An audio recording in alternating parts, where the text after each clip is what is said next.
Hi friends, আমরা আগের ক্লাসে মানে ফুড ম্যানেজমেন্ট টপিকটা শুরু করেছিলাম, মেজর টপিক। তো সেখানকার আমরা পাবলিক ডিস্ট্রিবিউশন সিস্টেম কমপ্লিট করে ফেলেছি। আজকের ক্লাসে থাকছে ফুড সিকিউরিটি। ফুড সিকিউরিটি বলতে বোঝায় যে ইন্ডিয়ার যেন কোনো মানুষ যেন এমন যেন না হয় যে খাবার পাচ্ছে না, আর খারাপ সময়ে যেন খাবার সাপ্লাই দেওয়া যায়, সব মানুষ যেন সেটা নিতে পারে, এবং মানে ওর এমন প্রাইস রাখা হয় যাতে কিনা সেই প্রাইসেও মানুষ কিন্তু কিনতে পারে। একেবারে 100%ভাবে বিলিয়ে দেওয়া নয়, যেন রেশনের মতো করে যে কিছু অল্প পয়সা নিয়ে সেই টাকা সেই মানে খাবারটা দিয়ে দেওয়া হয়, এবং সেটা যেন ইন্ডিয়ার সবাই যেন পায়। এই কনসেপ্টটাকেই বলা হয় ফুড সিকিউরিটি। এবং সেখানে যেন কোয়ালিটি মানে কি মেনটেন থাকে, ভালো কোয়ালিটি থাকে খাবারের, খাদ্যশস্যের। তো এই নিয়ে ফুড সিকিউরিটি নিয়ে একটা অ্যাক্ট পাস করা হয় 2013-তে। সেটার নাম ন্যাশনাল ফুড সিকিউরিটি অ্যাক্ট 2013। তোমরা আশা করি বুঝেই গেছো 2013 মানে এটা কংগ্রেসের আমলে শুরু এই অ্যাক্ট পাস করা হয়। যদি মানে প্রধানমন্ত্রী নরেন্দ্র মোদী করতেন তাহলে কী করতেন, যে প্রধানমন্ত্রী ফুড সিকিউরিটি অ্যাক্ট, বা ফুড সিকিউরিটি তো বলতেন না, তো হিন্দিতেও সব ভাষা ইউজ করতেন। কী বলে, খাদ্য সুরক্ষা যোজনা।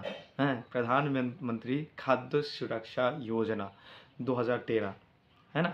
ঠিক আছে, যাকে এটা ন্যাশনাল ফুড সিকিউরিটি অ্যাক্ট 2013। তো এখানে কী করা হয়, মানে 1 নম্বর 2 নম্বর 3 নম্বর করে আমরা পয়েন্ট হিসেবে মনে রাখি। ফার্স্ট, টার্গেটেড ফুড মানে টার্গেটেড পাবলিক ডিস্ট্রিবিউশন সিস্টেম আনা, মানে কি জারি রাখা। সেকেন্ডলি, মিড ডে মিল চালু রাখা, মানে প্রত্যেকটা স্কুলে স্কুলে। আর ইন্টিগ্রেটেড চাইল্ড ডেভেলপমেন্ট স্কিম বা আইসিডিএস স্কিম রাখা, বাচ্চাদের জন্য, তাদের যেন খাবারের যেন কোনো সমস্যা না হয়। কি বললাম? 3টে পয়েন্ট প্রথম মানে কি মেজর পয়েন্টে 3টে জিনিস থাকবে, সেটা টার্গেটেড টিপিডিএস চালু রাখা, তারপর মিড ডে মিল স্কিম, আর integrated child development scheme ICDS.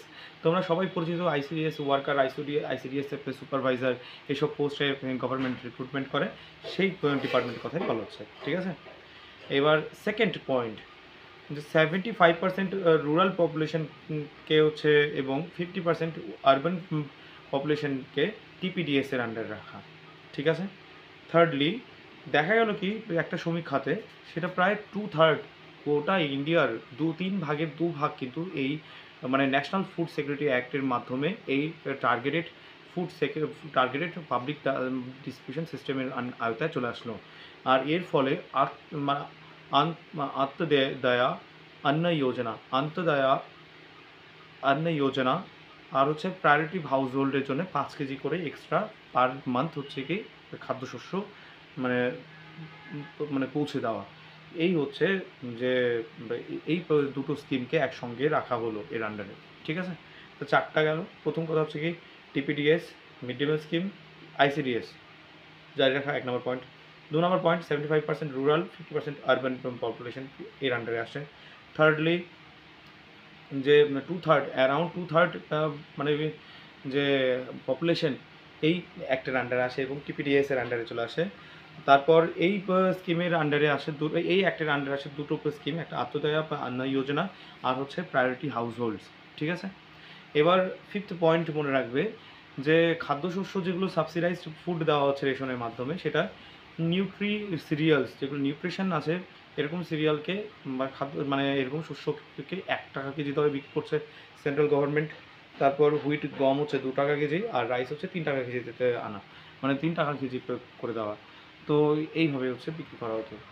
তো একটা এবার তার মানে এই না যার লাগবে তখন হচ্ছে সাধারণ দোকান বাদ দিয়ে যত মন চায় তা তত নিয়ে আসে, তা নয়। তোমরা জানোই রেশনে একটা লিমিটেড পরিমাণ পর্যন্তই তোমাকে দেবে প্রতি মাসে মাসে। ঠিক আছে। আচ্ছা, এরপর 6 নম্বর পয়েন্ট হচ্ছে, যদি কোনো ফেক, ডুপ্লিকেট বা হচ্ছে কি মানে রেশন কার্ড থাকে তো সেগুলোকে আইডেন্টিফাই করা, আর বিপিএলকে ভালোভাবে হচ্ছে কি আইডেন্টিফাই করা, ডেথ হলো কি না, সেই ডেথ হওয়ার পরেও কিন্তু অনেক সময় সেই রেশন কার্ড মাধ্যমে হচ্ছে মানে শস্য তুলে নিয়ে নেয় অনেকে, মাইগ্রেশন হয়ে যাচ্ছে তবুও সেই আর কী বলে রেশন কার্ড দিয়ে অন্য একজন মানে কি সেই শস্য তুলে নিচ্ছে। তো এইটা এইরকম মানে ডিফল্টারদেরকে খুঁজে বার করার দায়িত্ব হচ্ছে স্টেট গভর্নমেন্ট এবং ইউনিয়ন টেরিটরি, রেসপেক্টিভ ইউনিয়ন টেরিটরির আন্ডারে থাকবে। ঠিক আছে। আচ্ছা, এবার আসি আমরা যে যেগুলো হচ্ছে বড় শহর, বা হচ্ছে বড় শহর বলবো না, যেগুলো ইউনিয়ন টেরিটরি আছে বড় শহর পুরো চণ্ডীগড়, পুডুচেরি, দাদরা নাঙ্গল হাভেলি এইসব জায়গাগুলোতে কী বলে ডিরেক্ট বেনিফিট ট্রান্সফার সিস্টেম জারি রাখা, যার সাবসিডি দিয়ে খাবার কিনে খাবারটাকে হচ্ছে কি যে ডিস্ট্রিবিউট করে দিচ্ছে, সেটা না করে যে যত অ্যামাউন্টে সাবসিডি দিচ্ছে সেটা মাসে মাসে প্রত্যেকজনের অ্যাকাউন্টে ডিরেক্টলি টাকা ট্রান্সফার করে দেওয়া হয় এই সব কয়েকটা জায়গাতে। হ্যাঁ, এই প্রভিশনটাকে রাখা। তো এই ছিল আমাদের food security act, national food security act 2013। কী কী আরেকবার রিভিশন করি। ফার্স্ট পয়েন্টে টিপিডিএস, mid day meal scheme, ICDS process রাখা। সেকেন্ডলি 75% রুরাল, 50% আরবান পপুলেশন এই স্কিমের আন্ডারে আসে, এই অ্যাক্টের আন্ডারে আসে। 2/3 পপুলেশন হচ্ছে কি মানে টিপিডিএসের আন্ডারে আসে। এই অ্যাক্ট দুটো স্কিমের কথা বলে, একটা মানে দুটো স্কিমকে মানে ইনভলভ করেছে, আত্মদায় অন্ন যোজনা আর হচ্ছে priority house holds.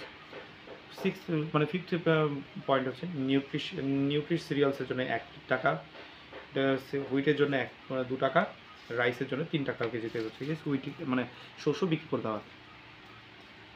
Fake duplicate migration ডেথের জন্য যেসব রেশন কার্ড আছে সেগুলোকে আইডেন্টিফাই করা স্টেটের কাজ।